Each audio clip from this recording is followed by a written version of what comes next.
Good evening, अस्सलाम वालेकुम। Welcome to Vantage developers presents game on है। मैं हूँ Roha Nadeem. Match number 33 of the ICC men's T20 world cup 2024 is taking place today, hopefully in Lauderdale, Florida, between Canada and India.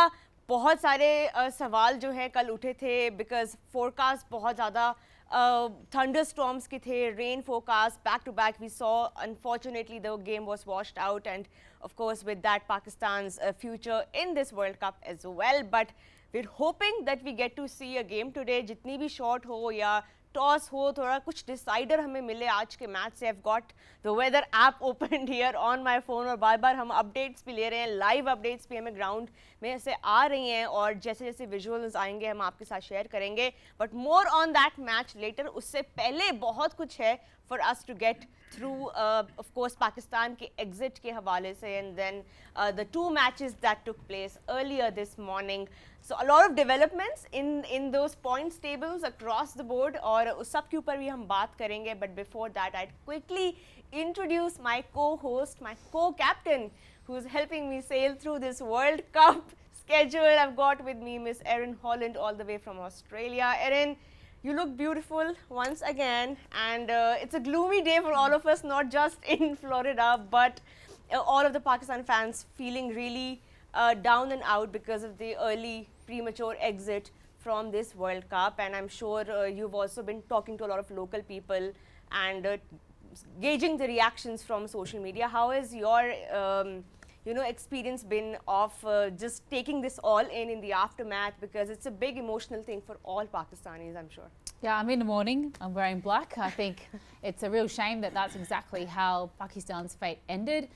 Yes, I guess in some ways they only had themselves to blame by losing those first couple of games, which is really unfortunate. But this is World Cup cricket. Like, you can't afford to start without being, your strongest version of yourself. And unfortunately, that's what's happened now. A couple of rainouts, and all of a sudden, there's nothing they can do about their fate and their chances, which is such a shame, because it did feel after that last win, that great win over Canada, that they just found the right combination. They were clicking and they were moving in the right direction, and then all of a sudden, weather permits USA to go all the way through. So yeah, it is really disappointing, and I think will rue the opportunity of what could have been.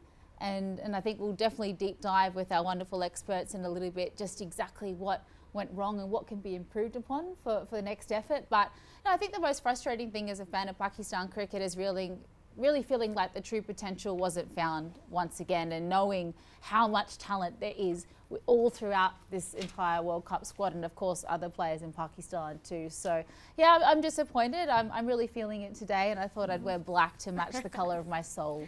But another check in a series of what ifs for Pakistan at the end of a big tournament. Let's talk to our expert panel who are also in their blacks today. Let's see what they have to say about Pakistan's early exit. I'm sure a lot of words will be heard in this show today regarding what happened. हम कल का show नहीं कर सके unfortunately because of course there was no match, और थोड़ा सा process किया है आज सब ने. We've got one of the fiercest strikers in white ball cricket all the way from New Zealand. Perhaps, feeling similar to what we are feeling as a New Zealand cricket fan, as a Pakistan cricket fan, I'm sure. Martin Guptill, welcome back to Game On. It's a pleasure to have you. Thank you. Unke saath ji, Yunus Khan, World Cup winning captain across format, uncountable contributions to Pakistan cricket. Yunus Khan, Assalamu alaikum, welcome back to Game On here. Lovely to have you. And of course, the professor, the all-rounder that we all admire for his blunt, honest and sincere analysis always. Mohammad Hafiz, welcome back to Game On. Marty, I'm going to start quickly with you before we get, of course, to the two earlier games that we saw today. Pakistan doing or pulling a Pakistan once again in world tournaments. We've seen them go through on the basis of just strokes of luck, purely, mainly some individual performances here and there, some moments of brilliance as a team, but very isolated ones, especially in the last few ICC tournaments that we have seen. And once again, it has come down to a lot of petty factors, and it's puzzling really. But what have you made of all of this in the aftermath of Pakistan's early exit from the World Cup? Well, I guess if you're going to put it honestly and bluntly, they just weren't good enough in those first two games. They should have beaten the USA, I think, on paper. They had a stronger team, but once again, they didn't play well enough to get the result there. And then against India, they had the game there, they had it, and then they let it slip. So I think they'll be honest with themselves and realise that they weren't good enough in those first couple of games, and that's really put them on the back foot. And then obviously coming back against Canada and winning that game, got themselves back into contention, and then Mother Nature comes along and sort of ruins things. But they probably should have been in USA's position to have been able to qualify and go through. So they'll just be kicking themselves a wee bit and ruin those chances that they did have. So from runners-up last edition to not making the Super 8, it is not at all the way that we wanted this T20 World Cup to go. And we come to a man that knows exactly what it takes to win this trophy, Mr. Yunus Khan. You captained that side in 2009. Does your heart bleed a little bit seeing what we've seen this T20 World Cup? What have you managed to sort of decipher and put it down to in this edition? What went wrong? I think, in these kind of events, when you have games against like Team USA, you have to be switched on all the time. That 2 points, we have here that momentum on our side, but we cannot cash at that time. In similar condition against India, we will know that was the nervousness, all the players, not only from Pakistan, it's also from Indian too. But that current moment, that crucial moment, you have to win. So I think that's how we are not there in the Super 8s, but we have to learn. But the main point is that you have to be switched on from day one, either you batting, bowling, fielding, or captaincy. So I think that was the tricky point for us. We are not switched on the right time, so that's why we are not in the good shape right now. And Roha, you can be forgiven for losing against India in that they are a massive side. We always knew that the contest, the rivalry it's bigger than Ben-Hur, right? It's a thing everyone looks forward to, but it truly was the loss against the USA that's hurt them. They're the ones that are in the Super 8 now instead of Pakistan. How are you feeling as well? You've asked me how I'm feeling, but how are you taking this loss? I know how passionate you are about Pakistan cricket, and I've seen your look at your face, sort of give you a hug. I know how much you feel this as a true lover and follower, and obviously a presenter of Pakistan cricket. So how are you going, and what have you put it down to? I think first of all, in every World Cup, whenever Pakistan is playing at that stage, you are sort of always prepared for things to go wrong, because there's no doubt about the level of brilliance that each of these players possess. And as Martin said, they weren't just good enough, but on paper I think they have what it takes. And I think as a fan, keeping of course my professionalism and all of that neutrality on the side just for a second, I think it's a bit frustrating as fans to see that the potential, as you said, is there, but just not being able to translate that onto the field. I think that's how I would describe how I'm feeling right now. But from what Yunus said, Hafiz, coming to you with that, I have a follow-up question, and I would love to hear your opinion on it as well.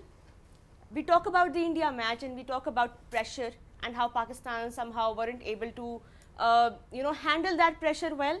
हम बात करते हैं दोनों teams पे इतना pressure होता है, लेकिन इंडिया की टीम पे भी वही प्रेशर है, वो भी वही मैच खेल रहे हैं.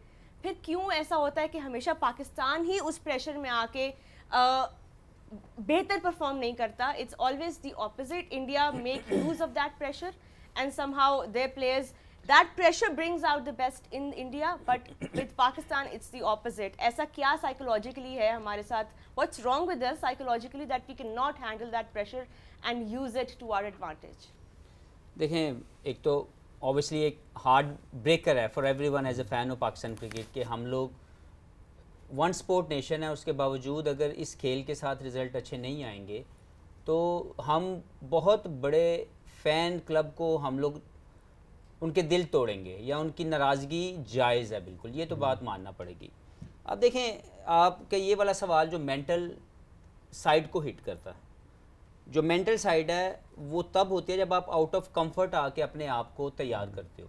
हमेशा आपकी जो मेंटल टफनेस है that only can go that far if you come out of your comfort zone. अगर आप अपने कंफर्ट जोन में अपनी मर्ज़ी से खेलना चाहते हैं, मर्ज़ी होगी तो खेल लूँगा, मर्ज़ी होगी तो नहीं खेलूँगा, अपने जोन में रह के खेलना चाहता हूँ, ये मेरा कंफर्ट जोन है, मैं अपना नंबर नहीं छोड़ूंगा, तो ये वो चीज़ें हैं जो अनफॉर्चुनेटली लीड करती हैं आपकी मेंटल वीकनेस की तरफ।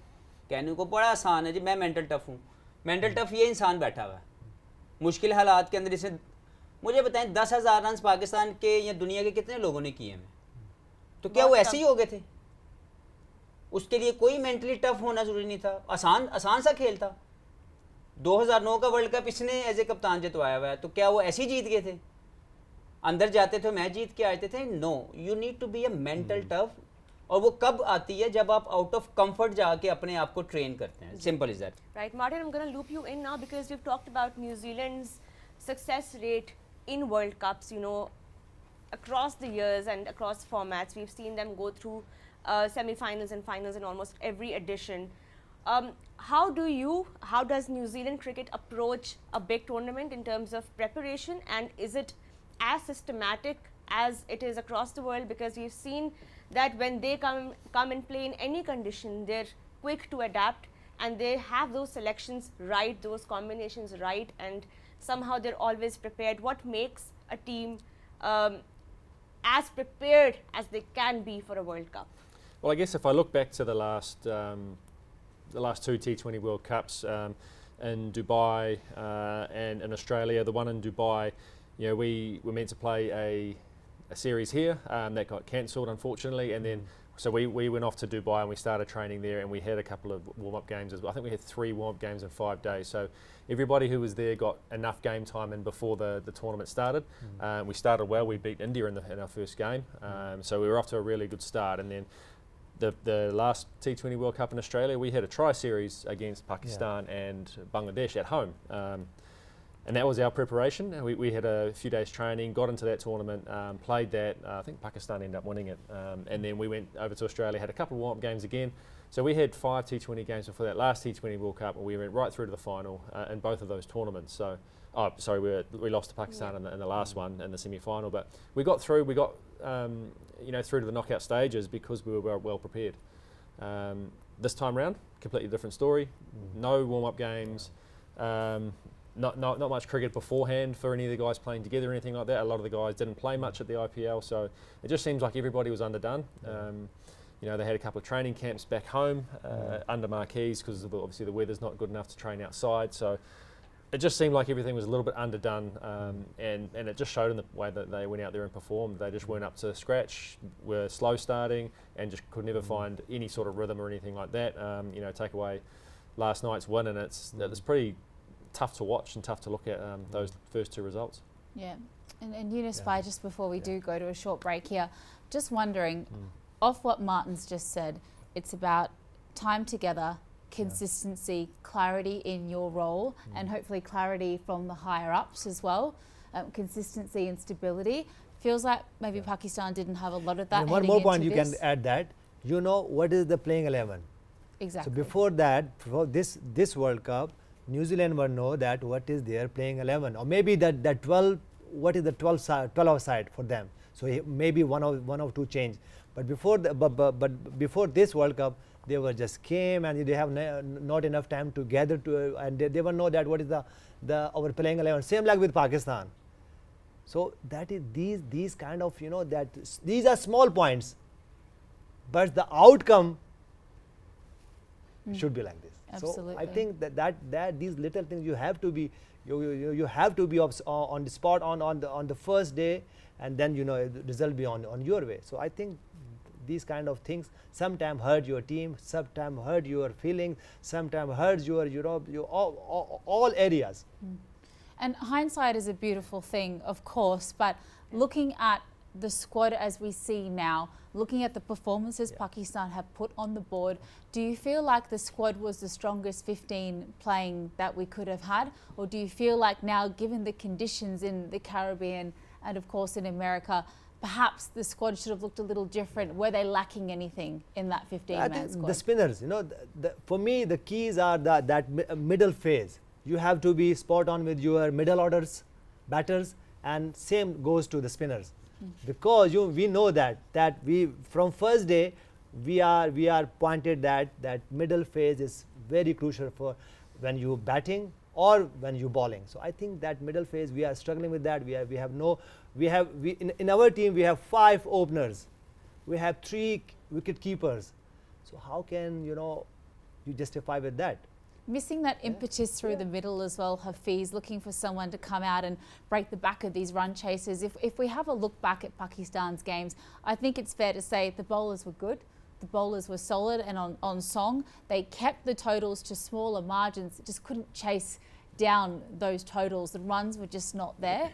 Sometimes maybe it just felt like no one was willing to be brave and come and break the back of these run chasers a little bit earlier. We've spoken about where to bat the likes of Babar Azam because he is an aggressive batsman, which given the time... And it's so frustrating, as you've been saying about the batting, the margins of our losses have been so low that, it brings into question a lot of the top order batters, as Yunus himself said, 5 openers, but still you're losing games on the back of those last few 10, how can 5, you justify 6, 10 with runs? Usman Khan? He is an opener batter. Sometimes he plays number 3, sometimes he plays number 4, sometimes number 6. So how can we justify with that? It is wrong with that kid too. And he also doesn't have the international experience as well, as we've said. He's been brought in from doing well in the PSL. That'll mess with his mental state. Now he'll not perform. What will be his future with the team? Well, Marty, asking an opener to bat at 4, 5, 6, as you said, at clarity of role, it's a different game, isn't it? 100%. I mean, I've batted everywhere from 1 to 7, I think, in my T20 career for New Zealand, and you just don't really know. Well, for me, I didn't really understand what I was meant to do in those different roles, batting sort of 5, 6, 7. It's completely different to batting up top. You can get away. Those little ones you don't quite get out in the middle. The field's up. So it you still get goes away for with 4. You You have get 2. that little time you to get settle down yourself, your nerves. So those mistimed shots actually get you going, and then you find that your sweet spot, and then you start going. But then if, as an opener, you're coming down the middle order, it's a completely different game. Those shots you get one, and then you don't quite hit the gap, and you get a dot, and then the pressure starts to build. It's tough to come out and just hit boundaries from ball 1 when you've just come to the wicket. So there just needs to be a little bit more clarity, I think, with around selections and what they want people to do in that batting order, because no doubt they've got the talent. It's all there. Absolutely so got the talent. It's just how they're using that talent, and I hope for Pakistan's sake that they keep Gary on for a long time and give him enough opportunity to make use of that talent and get the best out of them. And especially in these 20s, you have not enough time. You will be just go and smash from the first ball. How can as an opener or as a middle order, how can you deal with that different kind of situation? So we should be clear about yourself first, and then your supporting staff must be know what kind of player you are, where and it also goes to the team captain too. He should knows in certainly situation what kind of bowler or what kind of batsman he can talk with him and he can do job for your team. So these are sometimes these little points is so much crucial for you.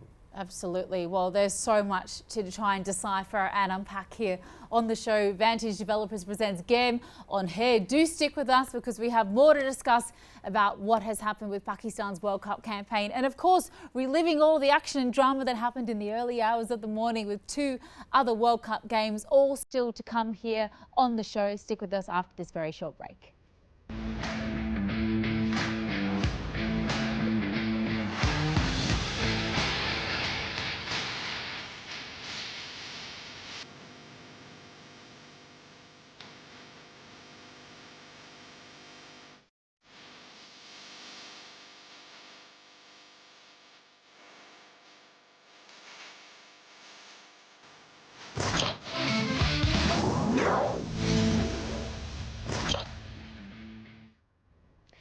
Welcome back to Vantage Developers presents Game on Hair. We're building up to Canada versus India, match number 33 of the ICC Men's T20 World Cup 2024. It's taking place in Lauderdale, Florida. Last night we couldn't get a game due to the weather, bad weather. अभी भी forecast ये है कि cloudy है और area में थोड़ी flash flood warnings आ रही हैं, but we're keeping track of all the latest and live updates from the ground. Looks like, Erin, we might get a game today, and let's hope that the toss is on time so that we can bring you all the live updates.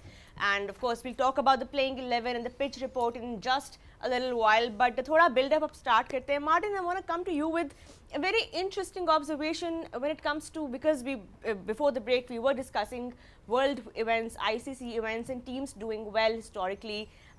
We've got a bit of data here that says India are at the top, just above Australia in terms of their win percentage in World Cups. Yes, so it's almost tied. Looks like 78.72%. Both teams have this impeccable record, both in the T20 format and in the one-day format. What makes India so great when it comes to winning matches in these events?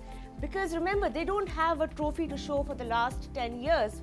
And you know, as opposed to Australia, who have been winning that silverware consistently, what happens to India once they get to that mark where they just need to do one better than the last time? Short answer is I actually have no idea why they don't win trophies. But and the first part about that is their record in World Cups and things like that, and big trophies, is they always seem to have a settled lineup. You know, they've got such a well-balanced team. You know, starting 11 first, and then they've got guys. The rest of the four non-players who can slot in and fill the roles when they're needed and need to be brought into the team. So they know how to set up a squad for a tournament, and the guys who are there playing have also, you know, always seem to come off the back of some decent form and are flying when they come into the tournament. So they're always, you know, there or thereabouts, always at the top. The same for Australia as well. You know, same records, I think it is, you said, Aaron, and they've also got that constant lineup of players who know how to get the job done. And have been playing together across for a formats. long time. Across formats, exactly. Yeah. It's the same for both teams, really. You know, the core of both teams play Test, ODI and T20 cricket together. So, you know, there's no wonder that they just come together, get on so well, and put the performances on the board. It's all about bowling and batting in partnerships too, isn't it? You know that your mate at the other end, that's how they're going to bowl, this is what we're going to do, in which case it makes my role clear at the other end, and the same goes with the batting as well. If you play with each other a lot, you know each other's psyche, and something about the Aussie side, which we do have up over the Indians, is obviously the fact that we have managed to win the silverware. It's a big talking point that, yes, you know, India are winning lots of matches, but they're not managing to get it done in the final to actually get that big win. And Australia, we don't win all the time, but we're losing games at the right time. If there is a way to lose it. Well, no, if you look at the last World Cup, we started so poorly. Everyone thought that we were very much out of it. We lost the first couple of games and the whole country was in an absolute capitulation.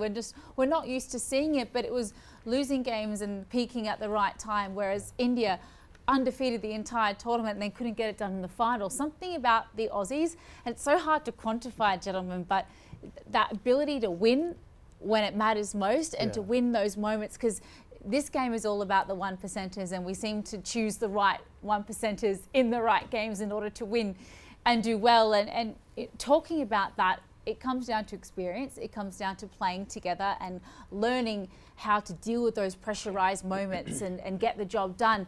So there's a really interesting point that I wanted to bring up, Hafiz, because I know we've spoken a lot about it on the show, and we talk about why India has been so successful is they do play a lot of first-class cricket together. But we've got a stat here that actually shows that the difference between the number of first-class matches that players in India versus players in Pakistan make is not actually that too much different. It's only about 30 games versus 37 games between Pakistan versus India. So I wonder what it is about India which make them a little bit better versed in dealing with conditions in all of these World Cups, make them a little bit better at big tournament play. What do you think you put it down to now if it looks that they're both playing equal amounts of first-class cricket? I don't know at what stage this stat has been taken, because I know about one thing.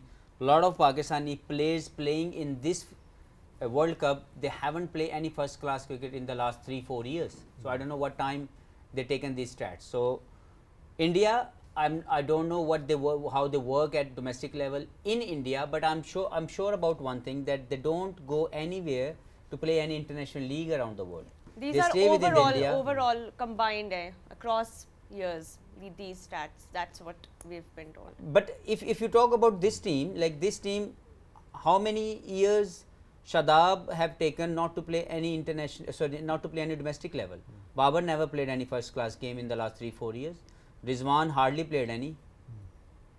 So if you will go the main play, Shaheen, how many first class game he played in the last 2-3 years? आप कह रहे हैं कि most I'm recent talking about stats we should have. those vital pillars of the team, the main players of the side, because they never came back to domestic arena. So I personally feel, I don't know, one thing I want to say that the Pakistan Cricket Board need to make a policy. That's what obviously I don't want to say myself, but in my recommendation there was one of the thing I mentioned, that Pakistan Cricket Board should make sure that all the central contracted players, if they are not playing international cricket, they have to play domestic cricket. And in those 5 months or 4 months, whatever the season of Pakistan domestic cricket is, no domestic contracted player and no international central contracted player should go and play anywhere in the leagues. So they should stay within the circuit. If they are playing international cricket, good enough. If you are not playing international cricket, you need to go back and play domestic cricket. And what it does, it basically encourage the youngsters to inspire from you, and also you also polish your skills accordingly, so you play that kind of a cricket which obviously give you better chance to perform in any different conditions. So that is a missing part in this team at the moment. The most of the international players who are representing Pakistan in this ICC event, they are not playing domestic cricket frequently. Every time you ask them to go and play domestic cricket, either it's a first class game or something, they come up with the excuse, or they will come up with the report of the physio that this guy need a workload management. That workload management never come across when you are going to play international league around the world. I never seen any report from the physio given to that particular player that this guy should not play international league at this period of time, he has to rest himself. But when it comes to represent a comeback into the domestic arena, there is always a report in front of you by the sign of a physio or someone that this guy need a break at the moment. So this is unfortunate scenario. I witnessed that, and I noticed these things, and I convey to Pakistan Cricket Board to make sure stop these things happening in future. If we will never stop that, you know, this result to me was written on the wall, because unfortunately when you start thinking like you know everything, when you start thinking like we don't need any help from anyone, your batting coach, your fielding coach, whoever is telling you something, if you think you are above the game, unfortunately you never. And it's so incredibly important, isn't it, Yunus? What happens at a domestic level? Not only is it a chance to go back and work on skills or any deficiencies you pick up in your game, particularly when there is so much cricket on now, and sometimes there isn't a lot of time to actually go back and work on your game, but you're inspiring the youth and grassroots cricket level, but you're also testing your talent against the people coming through as well. How else can Pakistan know where people are actually at unless we're seeing them in the context of cricket back home as well? How important was domestic cricket for your ability to evolve as a player? And also, you know, you have less pressure on these kind of games. You just go there and, you know, work with your local coaches, and sometimes you work with yourself too, because you have a head series, and then you can just go there and play your natural game, because there is no crowd enough and there's less media over there. You can go, you give yourself some time, and then you know again get up for the next challenges. So it is like that. And I have a follow. And I want to say one thing in that. Sorry, Roha. Sure. There are certain players like they said that thing in the media while talking to the media press conference somewhere, that my place is automatic in the squad. There's no automatic places. He played 400 plus games for Pakistan. He played more than. I was always 350 available plus for my New domestic Zealand. team. I played 392 for Pakistan. I couldn't even feel even a simple time, not even a second ever in my career where I felt that I have to be here. This is my place. No one can replace me. So this is unfortunate kind of a thing, which obviously develop a lot of, you know, the debacle or whatever failure we are facing now. It happened because of the mental state of the players, because that never been controlled by the policy makers. They allowed them to think that way. Right. So I have one thing as well, just Marty, just on this as well. there are no automatic places, I think, in any side. And even if we look at the Kiwi team, Tim Southey didn't even get a game as the leading wicket taker ever in the format of the game until game 3. Is that how it works in New Zealand as well?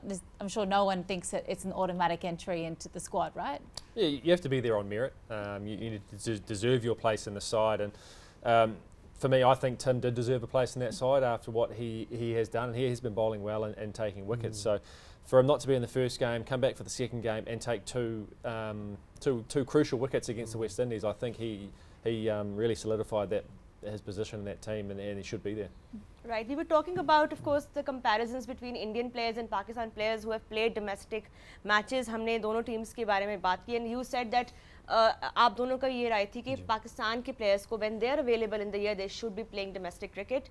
Do you think the quality of domestic cricket in Pakistan is at par with the domestic structure elsewhere in the world, especially in the bigger problems teams? हैं. And if not, where can we improve? Because see, there have been issues.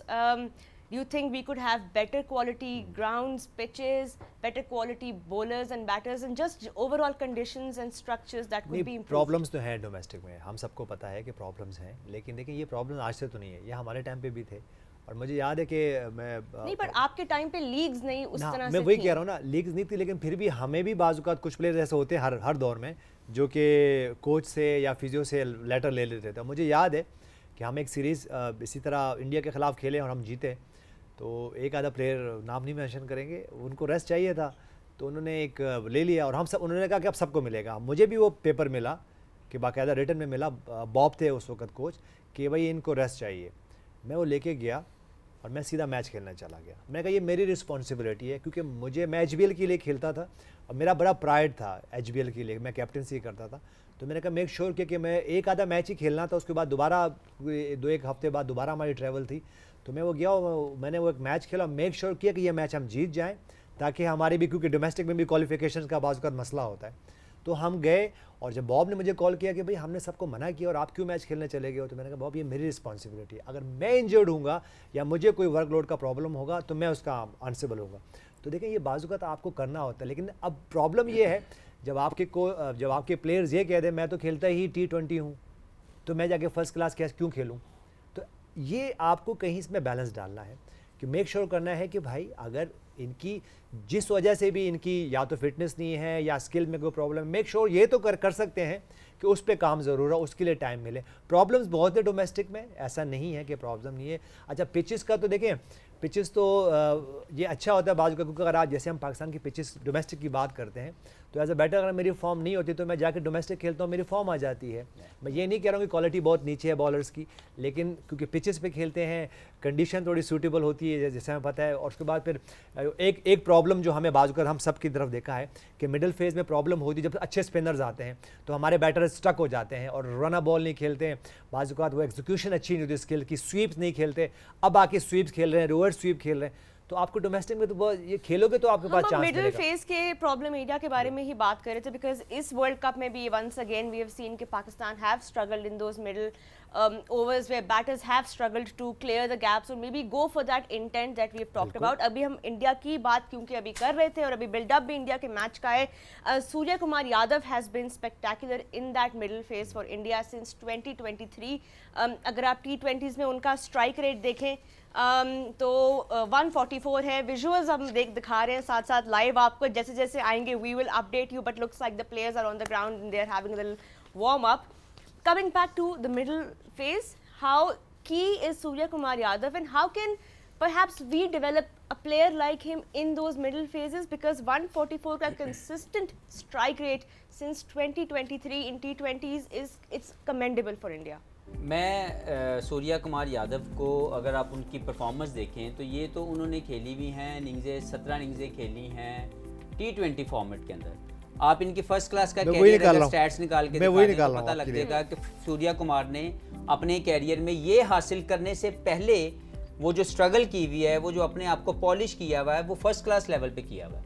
और मैं ये नहीं कहता कि आपकी first class cricket हर हाल में आपको खेलनी है, लेकिन अगर आप अवेलेबल हो तो आपको हर हाल में खेलना पड़ेगा. ये आपकी गेम को पॉलिश करता है और आप इंस्पायर करते हो अपनी न्यू जनरेशन को। जी कितने हैं? 82 फर्स्ट क्लास के मैच खेले हैं भाई। 82 उसके फर्स्ट क्लास के मैच हैं, और ये जब से वो ये खेल रहा है इसके बावजूद वो गया। अभी इंडिया ने एक मिसाल कायम की, ईशन किशन और शायद एक आध और प्लेयर थे मेरे जहन से, उनका नाम निकल गया, वो फर्स्ट क्लास क्रिकेट नहीं खेल रहे थे तो उनको सेंट्रल कॉन्ट्रैक्ट नहीं दिया गया क्योंकि they wanted them to go back and play first class cricket. But these strike rates, what about Babar Azam and Fakhar Zaman just below that? I mean, Babar Azam has also improved and worked on this ability. जी बिल्कुल। Will you give him credit for this? कि उन्होंने last 8-8 बिल्कुल। साल में अपना strike देखिए, rate बहुत develop किया। एक बात समझनी है कि हम जो बात अपने बैटर्स की बात कर रहे हैं, हम कोई ऐसी बात नहीं कर रहे कि ये स्लो खेल रहे हैं या तेज़ खेल रहे हैं, हम तो ये बात ही नहीं कर रहे, हम तो ये बात कर रहे हैं कि सिचुएशन के हिसाब से नहीं खेलते। अगर आप देखें, मैं अगर एज अ बैटर जाऊँगा, मार्टन जाएंगे या हफीज़ जाएंगे फर्स्ट पावर प्ले में, तो हमारी क्या इंटेंशंस होनी चाहिए? हमने जाके उस पावर प्ले को यूटिलाइज करना है। हमने ये तो नहीं करना ना कि मैं ये नहीं कह रहा हूँ कि ठीक है आप 15-15 रन ना लाओ, तो भाई आप कम से कम एक सेट तो कर सकते हैं। मैं ये कह रहा हूँ 6 बॉलों पे कितने रन बन सकते हैं ज़्यादा से ज़्यादा? अगर बहुत भी अच्छा खेलेंगे तो 60 रन ही बनेंगे ना। लेकिन मेक श्योर करें कि जब आपको वो एक बॉलर आपको ऑफर कर रहे हैं तो वो तो आप उसको ग्रैब करो ना। Rather than saying in the end of the match that we were 10-15 runs short. 10-15 मैं सिर्फ हमारे कैप्टन की बात नहीं कर रहा हूँ, ये जितने भी कैप्टन्स आते हैं वो ये आके बात करते हैं। तो जब आपको पता है कि 15 या 20 रन शॉर्ट हैं, तो भाई आप उसको वो कौन सा फेज़ में आप उसको कवर कर सकते हो? या तो पहले 6 ओवर में कर सकते हैं या आखिरी 5 ओवर में कर सकते हैं, यही फेज़ है ना। और फिर एक फेज़ आता है जो कि बीच का मिडिल फेज़ है, वो 9 ओवर है। तो उस 9 ओवर में आपने क्या करना है, वो बड़ा सिंपल है, कोई इतना रॉकेट साइंस नहीं है। But a lot of batters have tried to develop this and successfully have developed this. Like somebody like Rohit Sharma who does this in every tournament for India across formats. The way that he has developed in his game, I think it's commendable. The role that he has appointed himself in as going all out in that power play, and then of course the batters who are coming after him are carrying on that momentum, and that's I think very important. They are, and just touching on Sky again just before we leave, what an impact he's made coming in at for India, as well as because he is that 360 player and he's got the ability to shift gears depending on what's required of him. Yes, he can graft like last match against the USA as well, when everyone else is falling around him and he finds a way to run a ball 49 I think it was, but he has the ability to go as well, and because he's so consistent no matter what the circumstances. Looking at the last match here, he's coming in at 16 for 2 and straight away he's targeting different areas. Netravalka, who no one could get away for the life of them that game, he finds a way just to clear the boundary and put pressure back on the bowlers. He's been really impressive, Guffey. Knowing what you know of Sky and what he does, the ability to score all around the park, it makes it so difficult to bowl at, and why he's so consistently good in these middle overs, doesn't it? Well, he just manipulates the field to what he wants. He's able to take the bowler off their line and length with being able to hit the same ball over fine leg, behind point, over cover, over mid wicket. So they don't know where he's going to hit the ball. It's all depending on where the field is, and if he decides that fine leg's up, he's just going to do that. We'll push him back, we'll bring mid off up, and then he hits it over there. So it's pretty difficult for bowlers to actually bowl to when you have guys like him who have developed all these different shots and able to hit the ball around the whole field. They just can't bowl to him when he's going. I remember watching a game, he got 100 against New Zealand in New Zealand, and Lockie Ferguson's bowling about 149 Ks on the wide line, and he's getting across there and sweeping it for 6 over fine leg. I mean, how are you supposed to set a field to that? How do you bowl to that? How do you bowl to that? How are you supposed to stop him? It's pretty tough. There's some pretty good other names on that list as well. I just want to pose one question. With Babar on there, it's some great numbers in that middle phase. How often has he started in the middle phase on these numbers though? Has he been in at the first 6 overs, got his innings going, and then able to switch through the gears at that point? Or where someone like Surya Kumar often starts outside the front 6 overs? That's what I said. Like, these stats can sometimes lead you to the misunderstanding of the fact, how he get there. Because what Martin is mentioning is absolutely on spot. Like, if as a batter you start your innings within the power play and you get yourself in there, you give yourself couple of balls before to rotate the strike, you play some of the balls going in a gap, get some boundary, it gives you a lot of confidence. But after 6 over, like if you coming at over number 10, over number 11, it's really hard for you to start straight away. That's where you need to have that control as a batsman, because in the last career of my 8 years or 10 years, I've been moved around with my number. I was an opener before, but then number 3, number 4, number 5, number 6, I played all over. Ability to rotate the strike is very important. If you talk about Babar Azam, he has that. Absolutely, he has.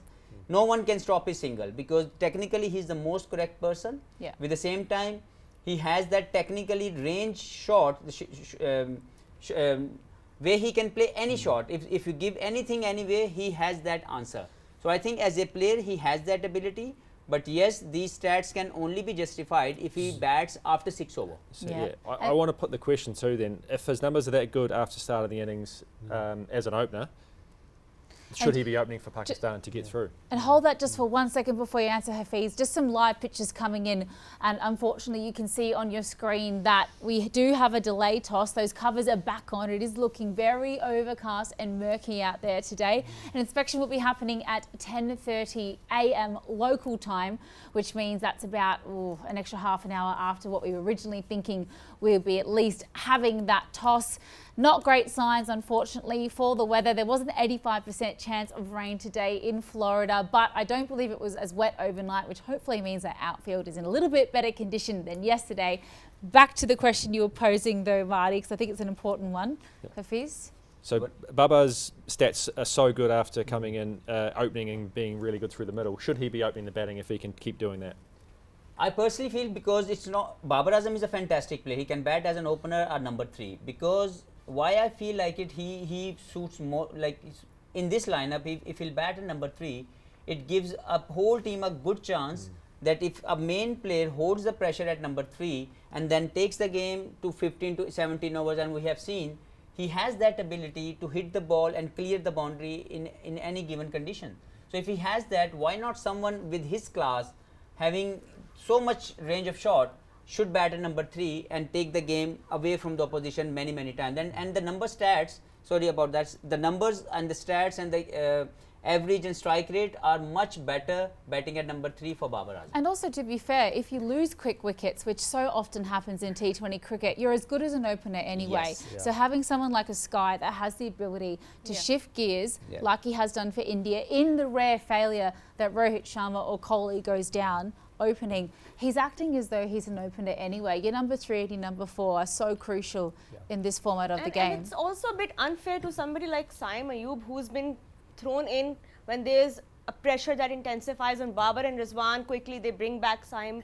You know, it's unfair to him as well. I mean, you brought him in thinking you had a plan for him as well, but now when after 1 or 2 bad games, he's back on the bench. Babar is back in the opening spot. And then this shuffling will keep going on for we don't know how long. नहीं ठीक है, देखिए रोहा बात असल में ये कि it's very simple. Either you play for yourself or either you play for your team. It's very simple. कि टीम की रिक्वायरमेंट क्या है, what is your team required. नहीं, साइम अयूब की क्या गलती है? नहीं, मैं वही कह रहा हूँ ना. देखिए, अगर Saim Ayub as a opener आते हैं तो he complement to other batters और he complement, he is there for the team. It's very simple. Either you play for yourself, either you play for your team, or other play you condition के हिसाब से खेल रहे हैं आप. तो साइम अयूब का अगर ऐसे खेल रहे हैं तो बाकी भी खेल सकते हैं. तो इट्स वेरी सिंपल कि आप ऐसे कर लें कि भाई आपको जाना है और आपको इसके हिसाब से खेलना. और फिर वही बात है कि जितना बड़ा मैं प्लेयर हूँ तो मुझे अपने गेम को एक शिफ्ट देना है, एक और स्किल देनी है, एक और स्टैंडर्ड देना है कि मैं अपना भी कर सकूं लेकिन टीम को भी मैं बेनिफिशियरी हूँ टीम के लिए. चाहे मैं नंबर 1 पे ओपनर आ रहा हूँ, चाहे मैं 1 डाउन आ रहा हूँ, या चाहे नंबर 3 पे 4 पे आ रहा हूँ. अब मुझे बताएं कि भाई फ़खर जमान का क्या कसूर है.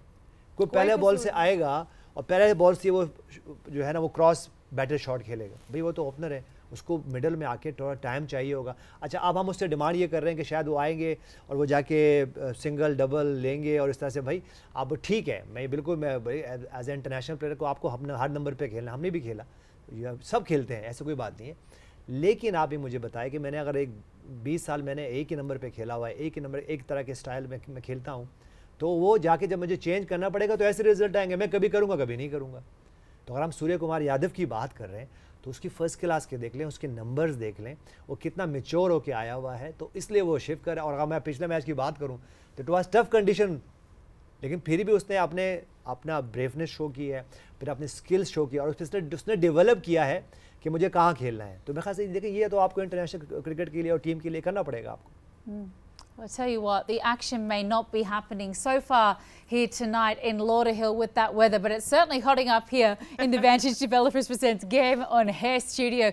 We're off to a short break just to regroup our thoughts, and we'll get back to it after just a very short break, Roha, but also it's quiz time on the other side. So stick with us, plenty more action on just the other side of this break.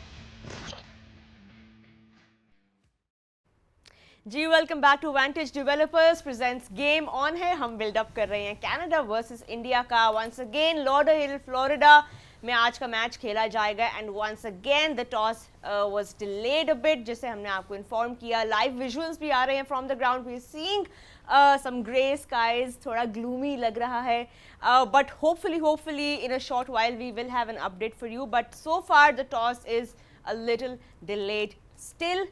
थोड़ा buildup अब मजीद करते हैं, दो teams को थोड़ा compare भी करते हैं. Of course we know India have already gone through, but in terms of Canada, what will Canada be waiting for today from this game, Martin? Because a lot of their players have waited so many years for this platform to play against these top quality teams. We have seen them come so close against USA, and some of their players have always been pretty good in franchise cricket. Let's talk about Dylan Haylinger, for example. I mean, he is just in those 3 games, from what we have seen, 4 wickets, an economy of 4.7, keeping it tight with the ball and helping Canada restrict wherever they can. And along with him, other players, who do you think can make a good impact in this game? Yeah, he's bowled really impressively, hasn't he? He's been the go-to guy for them to, to peg things back if things start getting away. But I think also their captain as well, Saad Bin Zafar. Bin Zafar, that's his name, sorry, forgot that for a second. A left arm spinner, he'll be pretty crucial as well and through the middle overs to try and peg back the Indian batters. We know they're good players of spin, so he'll be quite crucial in trying to do that. If they get on there, hopefully they do, because I think we're all hungry for some more cricket. So yeah, let's hope that the sky's clear and they can get out there shortly. And what if we have a shorter game? What does that do to the chances of both teams doing well against one another, especially Canada today? I always feel that the shorter the game, it brings the teams closer together. It only takes one person with the bat to have a bit of a day out. It doesn't have to be pretty or anything like that, but a few edges here and there, and they get off to a flyer, and then things start going their way. So it brings them closer together. I still do think India will be too strong in a shorter game, but saying that, anything can happen. We've seen that so many times in this T20 World Cup. I mean, look at last night, Nepal almost getting over South Africa. So it's just one of those things, the team that switches on quickly the quickest and adapts to what's in front of them first is going to win the game. Canada getting the opportunity to be in a T20 World Cup. Yes, we know they'll only play the 4 games in the group stages. They don't want to lose one to rain. Like, what a dampener to what's been such an exciting competition for them, and they can take a lot of positives out of this. They've had some wonderful performances. Yes, I think those tricky New York decks that they played a lot of their games on really did even out a lot of the sides. It made it such an interesting contest, took some of those explosive T20 batters out of the tournament, basically, really, and really brought a lot of sides closer together, which has meant some really thrilling cricket, albeit on the lower scoring side. And the latest update from the ground is that we do have an inspection in half an hour, so 10:30 a.m. local time, which will be 7:30 p.m. for us here in Pakistan, which does mean that play, toss, all of that will be a little bit further away. But do remember that we can get down to a 5 over a side contest, a shortened affair. Imagine if we had a T5 to try and tee off between Canada and India. Given how some of these players have played, Yunus Khan, I mean, how good's Nicholas Curtin been as well for Canada? A lot of standout individual performances. Yes, they would love to get another win or so under the belt. It doesn't matter if it's against India, but imagine if it was. Yeah. What could they do today? If the way Nicholas Curtin is playing at the moment, it will be amazing for him. That's how you earn that more experience when you're playing against the top teams, the top bowlers, the top batters. So I think it will be good, and I hope that somehow they can manage to going on with this game, and it will be good for Canada, because the way they showed their character, especially in the first game against US, and then they carry on with the next game as well. So I hope they will be earn a lot of experience, and they will be have a lot of things going on their way in these kind of competitions. And imagine the conversations that are going on in the ground now. We're getting live updates on our phone of players are out in the middle, because it is just drizzling. The rain is quite miserly. There's not a lot around. So players are out. They're rubbing shoulders with Virat Kohli. They're rubbing shoulders with Jasprit Bumrah. They're asking a couple of questions from Jadeja, Rohit Sharma. How invaluable an experience for these players is it for associate nations Hafiz to come spend time at a World Cup? All the visuals we get post the games of Kane Williamson actually giving his jersey to a Ugandan player, Guptill, as well. Like what a moment for the captains to swap jerseys. How invaluable are all these off-field experiences for players in terms of growing the game and their confidence and just the exposure of our great sport on the world stage? Well, obviously that will help a lot to the emerging players, I would say. That at the international level, when you talk to one of the senior pro, you get a lot of right ingredients how you can develop your game. Because as a player, sometimes I did that in my career. Whoever I was playing against, like some of the greats of the game, I'm talking about Saurav Ganguly, Hashim Amla. I used to talk sometime whenever I get a chance to just discuss a different way of learning, because I have my own role models within my team, Yunus Khan, Mohammad Yusuf, Zamamul Haq. So all these people were around, but why not to just learn something from the oppositional batsman also, Brian Lara. So we used to ask what he used to do during that period of time, just to come out of it, and this really helps you a lot. So I think, I'm sure, obviously by playing with the high, the top grade nations, these new teams or new players, emerging players will learn a lot of experience.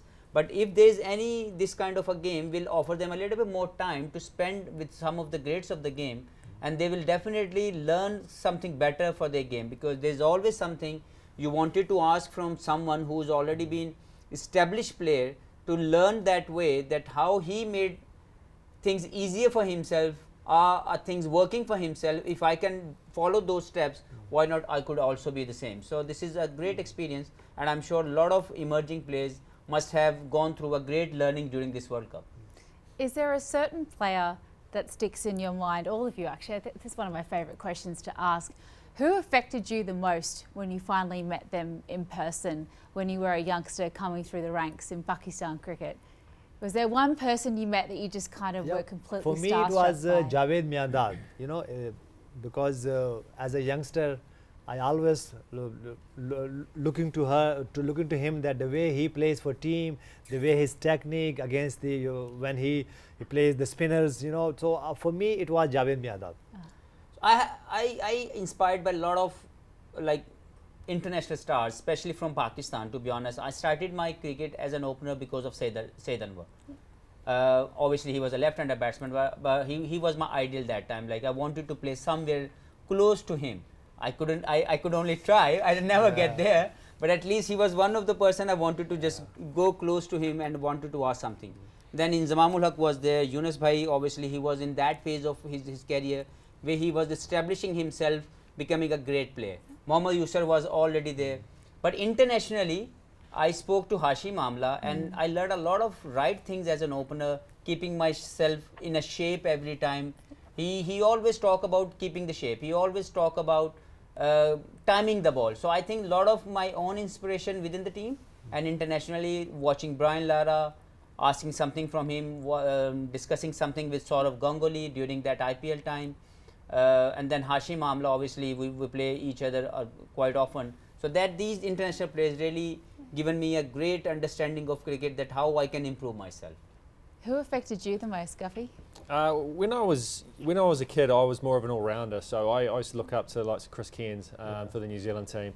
He's such a great player for New Zealand. And then when I got a bit older and I became more of only a batsman, I sort of looked up to Nathan Astle, another Kiwi, and when I was in the New Zealand Cricket Academy in 2005, I actually ended up getting to play with both of them on the same team, which was as a young boy growing up, I never would have thought that would have happened. So no, that was a pretty cool experience for me. I got to bat with Nathan throughout that game as well, which was pretty amazing.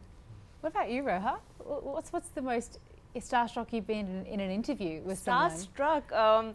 Well, because of course, this field is all about maintaining your professionalism and calm. You know, I did struggle with that a bit in my because I remember when I started my career as a sports presenter, the first time that I walked onto those stairs in the Qaddafi Stadium media gallery, I think Which is I was not easy, mind you, in heels. It's not. Take it's your not. life in your hands. I was trying my best to be composed and to earn my place there. And I was like, this is my first. I think it was that series that Pakistan played against the World 11 team when they visited, and it was a very different time for Pakistan. My husband played in that game. Back then, Yeah, I he remember did. a lot of the players from across the world were there. But I was walking into that gallery and I saw Waqar Yunus walking towards me from the other side, and it was just that moment for me where I paused and I was like, do I ask him for a photo? Do I ask him for an autograph? Or do I just pretend that I belong here and this is something a professional would do? But I tried my best, and then it was so sweet of him to acknowledge me, wave at me and say hi, and that really made me feel like I was there and I belonged. And I think that's very important when you're working in this field, Erin, to be made to feel that you're right there where you belong and you're not intruding, you're not that imposter syndrome can kick in really quickly. But we're going towards thoda sa wapis, we talk about the game that happened earlier, South Africa versus Nepal, because what Hafiz was just talking about was these players who get to rub shoulders, as Erin pointed out, with all of these big stars in the game. And one thing I really liked about the Nepal captain that he said after today's game, he said that soon we will be on the other side if we keep playing games like these against teams like these. That's a big statement from somebody. You can sense the ambition from that statement. Not sooner, not later than maybe a few years down the road, we can see some players like from Nepal team, from the USA team, hop over to the other side. We're going to have a quick look at what happened in this match between South Africa and Nepal. So close. Oh, so close, just by 1 run. A quick look at the match summary. South Africa, well, coming very close, and Nepal, of course, were great with the bat and with the ball. South Africa putting up 115 on the board. Credit to the Nepal bowlers for restricting them to that. Once again, some problems have been exposed in South Africa's batting. Hendricks with 43, Stubbs with a not out, 27 knock, Makram putting in 15 as well. And of course, it comes down to the bowlers, the way that they bowled. Kushal Bhurtel with 4 wickets in his 4 overs, giving away just 19 runs. And Dipendra Singh Airy with 3 wickets in his 4 overs as well. On the other side, we see a spirited chase from Nepal. They could have gotten across the line if it was only for 1 run, but Asif Sheikh, the opener and the wicketkeeper, 42 of 49 from him, and Anil Shah with 27 with the bat. And of course, it was Tabriz Shamsi who was brought into the 11, and well, it worked for them. 4 wickets for him in his 4 overs. And South Africa, of course, bringing it very close, but in the end winning by 1 run. What a game. What a game. This is what it does to the points table now. South Africa, as we know, have already qualified, and they have another couple of points added to that tally. And Nepal, of course, showed a very promising fight, and it was a brave effort from them, but they're still with that 1 point on that table. Hafiz, in the aftermath of this match, of course, baad mein captain also said we should have added another spinner in today's game. Maharaj ko khila sakte the Shamsi ke saath, but looks like all of these other teams have these answers to these spin-friendly conditions. They brought back Shamsi into the 11, and look what he did. देखें, यही वो होता है कि आप अपने प्लेयरों को right opportunity present करते हैं फॉर द आईसीसी इवेंट, और उसकी प्लानिंग के लिए आपके पास 2 साल 4 साल आपके पास मौजूद होते हैं. लेकिन जब आप वो एक 8 या 6 या 5 लोगों के इर्द गिर्द घूमते रहेंगे तो आपका बेंच स्ट्रेंथ रेडी नहीं होता. अगर आप इनकी बात करें तो देखें, न्यूयॉर्क में ये नहीं खेले, महाराज खेले, लेकिन जैसे ही वो वेस्ट इंडीज़ में गए तो उन्होंने जाके अपना वो वाला प्लेयर जो ऑलरेडी दुनिया का नंबर 1 T20 प्लेयर रहा है, T20 बॉलर रहा है, they brought him in and he delivered for the right cause. तो आप ये सोचें कि उनके पास बेंच स्ट्रेंथ के अंदर इस जैसा प्लेयर मौजूद था जो कंडीशनल रीज़न की वजह से नहीं खेल सका. लेकिन जहाँ पे कंडीशन आई उन्होंने उसको स्ट्रेट अवे खिलाया and he delivered.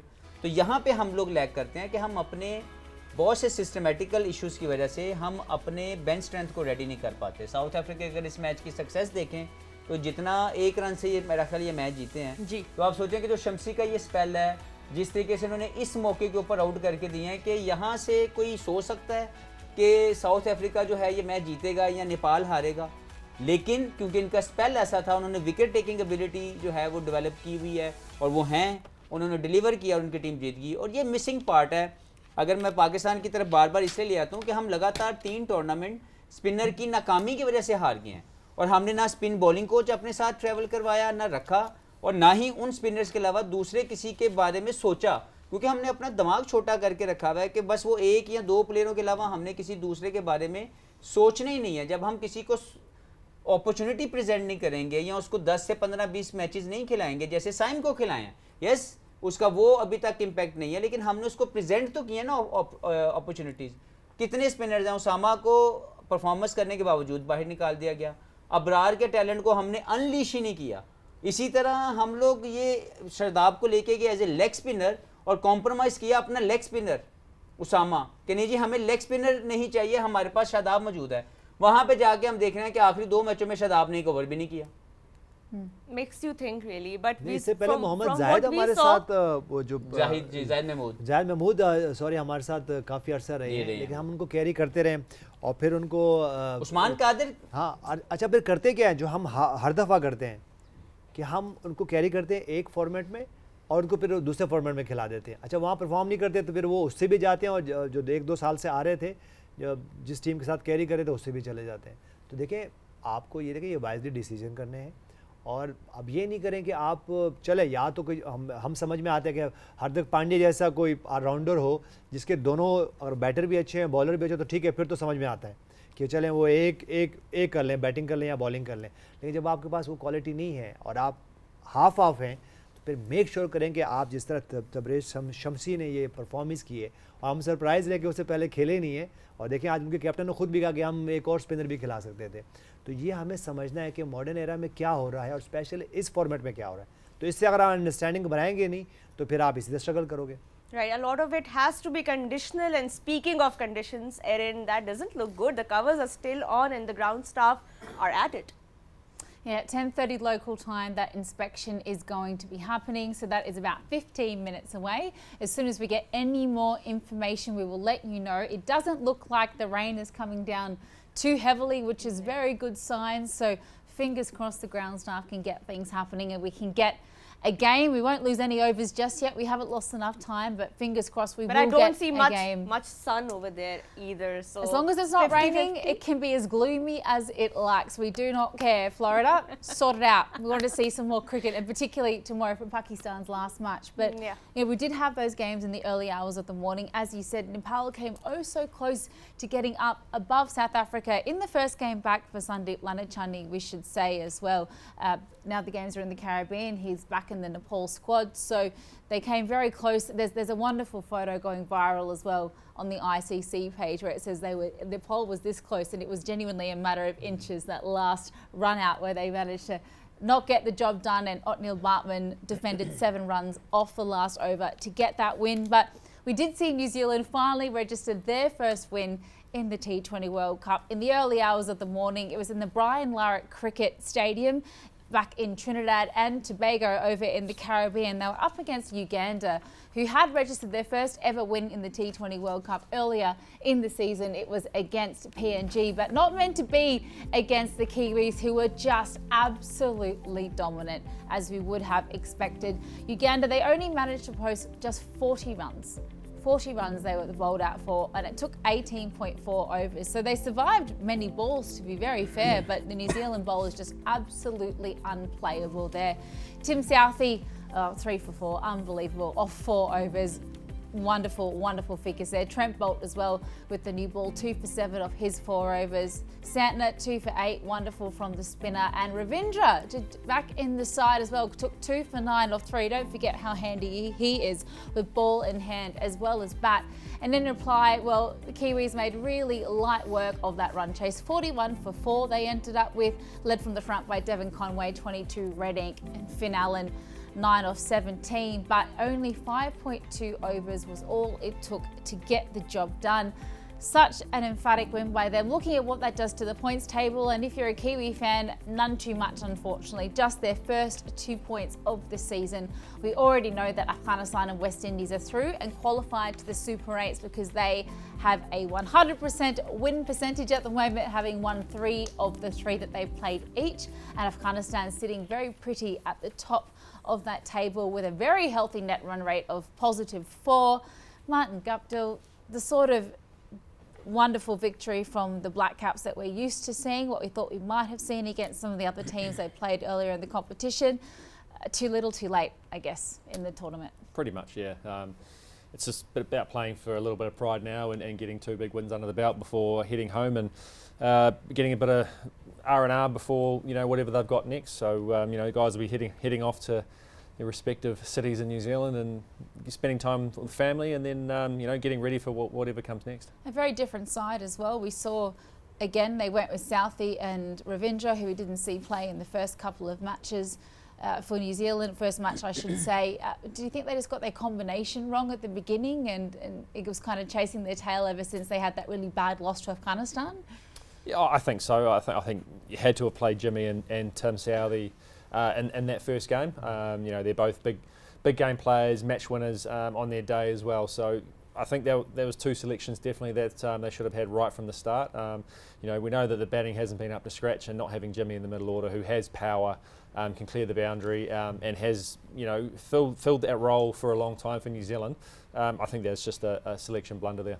And any words on Trent Boult, of course, his last appearance in a T20 format, saying farewell to this format. His contributions, of course, have been immense for New Zealand in this format as well. Yeah, he's been a great servant, hasn't he? Look back to his Test debut. It was back in 2011 in Hobart, the famous Test win we had there. A very, very fresh face he was back then. So he's come a long way since then. He's become one of the premier left arm swing bowlers in the world. And on his day he could rip through any batting lineup around the world. So he's been fantastic, and yeah, he feels it's his time to move on from ICC tournaments and probably more so into full-time leagues around the world. And imagine we'll be seeing him with the new ball for many a franchise T20 league. They'll be very lucky to have him in their side. He is just so damaging with the new ball. So with that, Roha, I think we should relive the fall of wickets that did happen for New Zealand as they ripped through that Ugandan batting lineup. Yunus Khan, right from the word go, Trent Boult. Look at that. Just bang on the money, isn't he? The way he's used the condition, and we all know about him that he's a very senior player, especially Tim Southee. Whenever he in the team, he performed well for his team, and the way he's just shaping the ball, and then the spinners there, and they know that, and there is Ferguson. He uses space all the time, and then Ravindra, he take 2 wickets at that time, and beautiful catch there as well in the outfield. How important is it to Hafiz for New Zealand to give Rach and Ravindra a chance with the ball a little bit more often? How important it would be to know that you could have a top order batter that basically works as an all-rounder for you as well when he's taking wickets with the ball? I think if you go in 50 overs World Cup, he was the find of the tournament.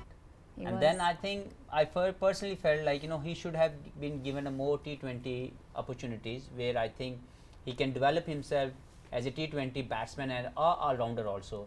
As in the first game we see he wasn't a part of the team, and then after he came into the side. But I think personally that he has a great future ahead of him.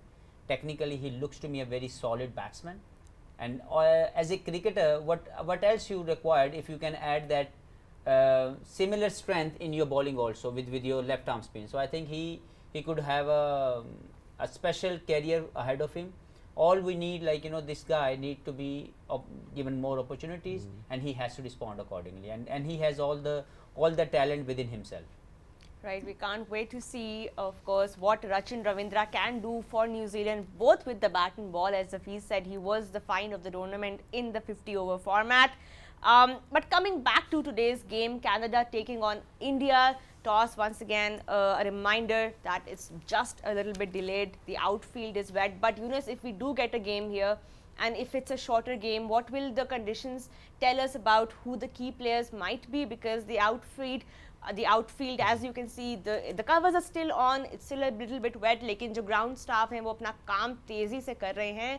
लेकिन ये जो grey skies हैं, ये देख के लग नहीं रहा कि अभी बहुत जल्दी हमें कोई इंटीमेशन आने वाली है. लेकिन इन कंडीशंस में, स्पेशली अगर हम इंडिया के 11 की बात करें, आज आपको लगता है कि ये कोई चेंजेस करेंगे या will they be going with the same winning combination? अगर 5 ओवर का मैच होगा तो फिर उसमें बाज़ औक़ात मुश्किल हो जाता है कि आप किसको चांस देते हो, और फिर वो जस्टिफाई भी नहीं होता कि अगर लेट्स सपोज कुलदीप यादव को खिलाते हैं, वही एक बीच में चांस बनता है कि किसी तरह वो एक स्पिनर को लेके आ जाएं.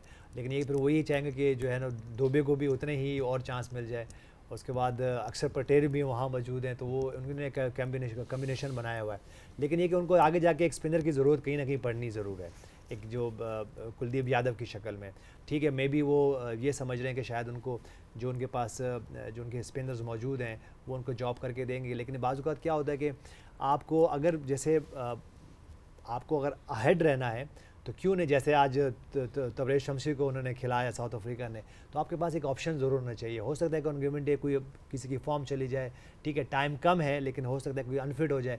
तो इंडिया को मेक श्योर करना चाहिए कि कुछ ना कुछ चेंजेस यहाँ पे लेके आए. लेकिन ये है कि वहाँ पे विराट कोहली की भी जो है ना फॉर्म नहीं लगी हुई है, तो वो ये भी चाहेंगे कि विराट कोहली और खेलें. रोहित की भी अपनी भी अगर फॉर्म की बात करें, ठीक है, उन्होंने एक 50 रन किए हुए हैं, लेकिन वो चाहेंगे कि अब जब बिग्स गेम आएँ और ख़ासतौर पर जब ये फाइनल्स आएँ तो उस वक्त तक उनके जो बैटर्स हैं, जो बॉलर हैं, जिनको प्रॉपर मौका नहीं मिल सका, तो वो उनको और मौका दें. क्योंकि हमने न्यूयॉर्क में देखा तो वहाँ पे बहुत आपको ज़्यादा मौके नहीं मिल सके. तो मेरे ख्याल से वो चाहेंगे कि मैच, लेकिन मैच ज़रूर होना चाहिए, क्योंकि आज का मैच होगा, फिर कल भी मैच पाकिस्तान का मैच है, तो उससे मैच ज़रूर होना चाहिए. बिल्कुल, we can see very relaxed, aren't they? Got the soccer ball out. I've never understood this. They grab a completely different ball and Why have they a totally shouldn't be different relaxed? game. I get so concerned that someone's going to do a hammy or have an accident running after the soccer ball every time. Honest to God, and so my husband Ben Cutting, he's always been worried about that personally. So you always see Ben when the soccer game's going on, he's so far out on the wing, just going, "Don't pass it to me, don't pass it to me." Especially on a slippery surface. I mean, exactly.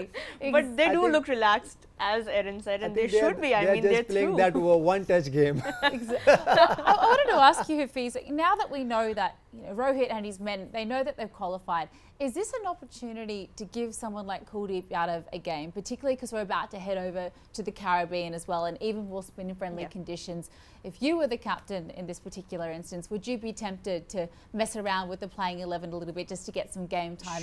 Surely it should be the way to move forward, because whoever is sitting on a bench, yes, he's a quality player, but why not to give him a go in this World Cup? Because at any stage, if we require the services of that particular play, he should feel a game under his belt.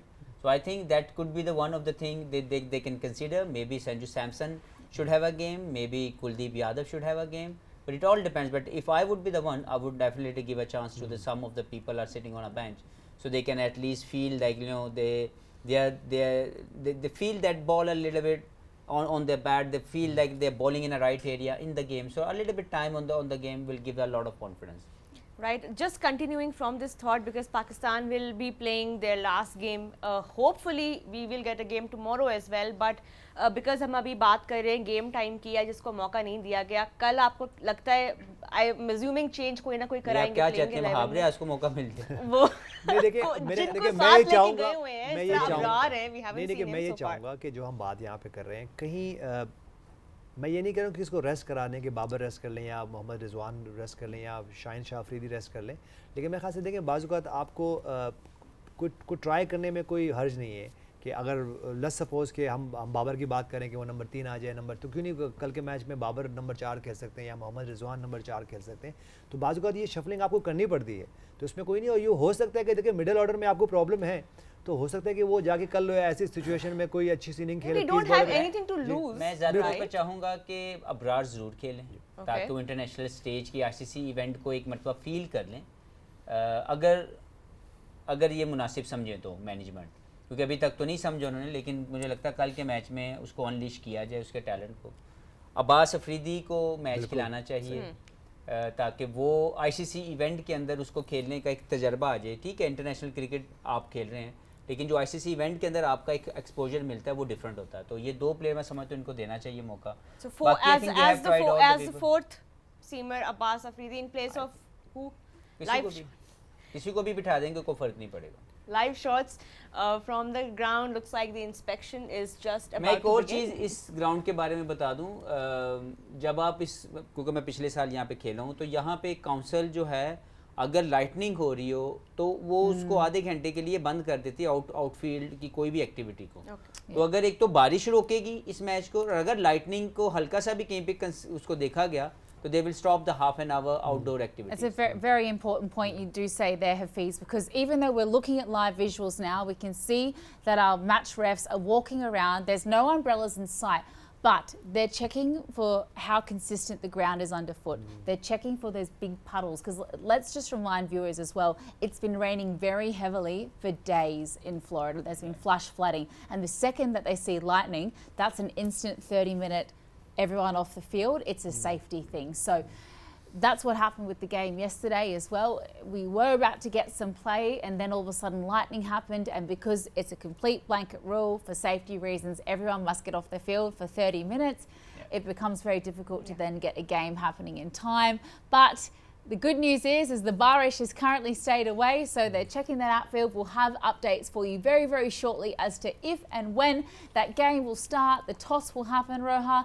But it's all right, because we've got prizes to give out here and Game On Her. We've got wonderful prizes thanks to all of our sponsors who help keep the show going. We are indebted to you, and we're indebted to you lovely fans at home who are tuning in. So let's get you some prizes. Let's start with my favourite, because I'm absolutely starving. It's Cheesiest. It's win a family deal thanks to our friends at Cheesiest. We have a question for you today to win yourself a family deal, the best cricket snacks going around. All you have to do is give the right answer to this question on your screen.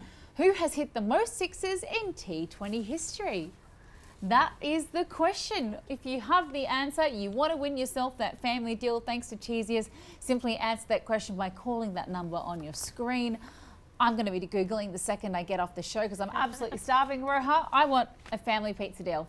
Not just a family deal, we're also giving away, thanks to Blue World City, a plot in the Shoaib Akhtar enclave of Blue World City. All you have to do is answer this question.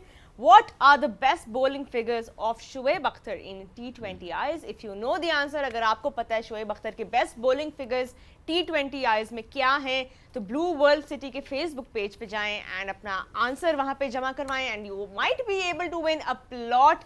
So that's a big one. But wait, Up for grabs. There's more, because we have that many prizes here on the show. It's my absolute pleasure to now announce who won our Winner Park View Mobile Daily competition from yesterday. The winner is, Roha, the winner of that mobile thanks to Parkview is Muhammad Irfan Javed. Congratulations, sir. You have won yourself that mobile. That's coming all the way to you at your place, thanks to our friends at Parkview. But we also have the question for today's competition. Who can answer this to win that mobile? The question simply is, who was the bowling coach of the Pakistan team during the ICC T20 World Cup in 2021? That one contested in Dubai. If you know the answer to that, all you have to do is send us through that answer on the official Facebook page of Parkview City Islamabad and Parkview City Lahore. Right, that's not all. We still have more prizes to give. Another one, of course, हम कैसे भूल सकते हैं, J Dot की तरफ से you might be able to win a perfume once again. The question this time is also very simple. Which player has taken the most catches as a fielder in T20 international cricket? अगर आपको आता है जी इस आसान सवाल का जवाब, आपके फ़ोन नंबर जो है स्क्रीन पर है, इस पे कॉल करें and you will be able to win A Perfume by J. Junaid Jamshed. So ये एक और मौका है आपके पास, हर दिन हम different variety of perfumes लेके आते हैं. Let's see which one might be in your fate. Any ideas, gentlemen? I can see you all kind of looking at each other and going, I've got a pretty good idea of who it is. No. Not going to say who it is. Not going to say who it is, obviously, we've Well, got it's an idea. going to be giving away, won't it? I mean, there's a couple of fielders that spring to mind when you think of the best fielders in the game, isn't it? The Absolutely. Jonty Rhodeses, the Paul Collingwoods, the, you know, who else? Who's a fantastic fielder?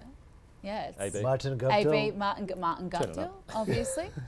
Well, it looks like there's still no decision, no definitive decision from the ground. So we are going to wrap it up here on the show, but best be sure that the second we get any updates and of course some live action, we'll be bringing you that game from the screens at And PTV since we can't Sports. do any predictions, Erin, because of course we don't have a toss yet, let's ask the gentlemen what they think will be happening in this scenario. Are we getting a game, points sharing, 5 overs? Let's go, Mari. 12 over game, 12 Okay. over Yeah. game, and who's winning? India.